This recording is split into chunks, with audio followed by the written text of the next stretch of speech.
Here, let me show you. Your computer connects to a modem. The modem is connected to your phone or cable cord. And that cord goes to the street. All those iron pipes that you see that cross Fulton Street have telephone cable inside them. Various different kinds of cable, copper, fiber optic. They're all contained within those iron ducts that cross the street. What it is Empire City Subway was formed in the late 1800s. I believe it was actually the blizzard of 1888 when, if you remember seeing old pictures of the Lower East Side with all the lines, electric and telephone lines, it looked like a spider's web. That blizzard brought all that down and it caused the city to become actually totally paralyzed. After that, it was mandated that all major telephone and electric facilities have to go underground so that they're protected.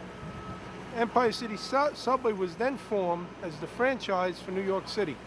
So we own and maintain all the telecommunication manholes and structures meaning conduit, whether it's iron, plastic, concrete, clay, even the old wood ones. And we have tenants that rent space from us. They rent ducts. We're owned by Verizon, and Verizon is also our tenant, our biggest tenant. We're a subterranean landlord. We lease space to our tenants, and how they occupy our space is solely entirely up to them, as long as they pay us per trench foot. The wires travel underground to other much faster cables that carry the signal across the world.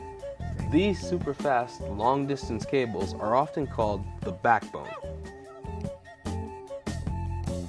This building is where the internet service providers connect to that backbone. Why is New York City so important? This is a somewhat dated diagram of the cables crossing the Atlantic, and you notice they all converge on New York City. From our cage, and I'll point out where they are, you can see the landing point for every one of these cables. All right, let's go upstairs and take a look. So now we're actually inside the Nisonet co-location space in 32 Avenue of the Americas. To our right, and this is something to look at, but you can just see pillars with lots of yellow cable wrapped around.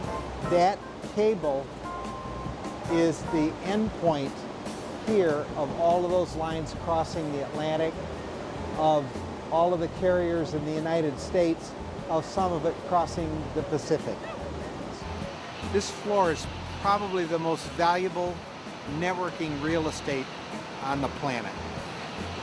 Time Warner is here, Verizon is here, and to reach the sites where they start distributing to homes, they've got a backbone.